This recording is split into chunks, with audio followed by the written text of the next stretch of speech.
ভাই তোমরা কি জানো বর্তমানে কিন্তু তানভীর ভাই মানে ফ্রেক 22 এর চ্যানেলে কিন্তু একটা স্ট্রাইক মারা হয়েছে, যেটা হচ্ছে ফ্যাক স্ট্রাইক। আর তোমরা এদিকে শুনতে পারবা হচ্ছে বাংলাদেশ টপ ওয়ানের মুখ থেকে একদম সবকিছু।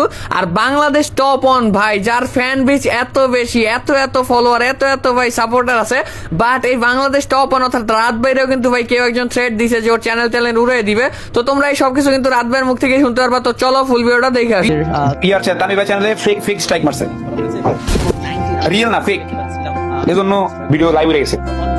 থার্ড করছে এটা।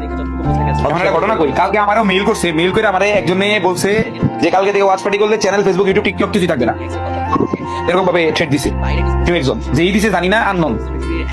কিন্তু বিষয়টা হচ্ছে টিকটক উড়াইতে পারবে, পেজ উড়াইতে পারবে, ইউটিউবের আমার জানা মতে কোনো পাল্টা হতে পারবে না। আর টিকটক উঠলে আমার এটুকু কনফিডেন্স আছে 10 দিনের মধ্যে 1 মিলিয়ন হবে, 10 দিনের মধ্যে 1 মিলিয়ন হবে, আবার ওরা ব্যাপার হবে। আবার ফেসবুকের উপর কোনো ভরসা নাই ভাই, ফেসবুক ভাই সুতির ভাই প্ল্যাটফর্ম।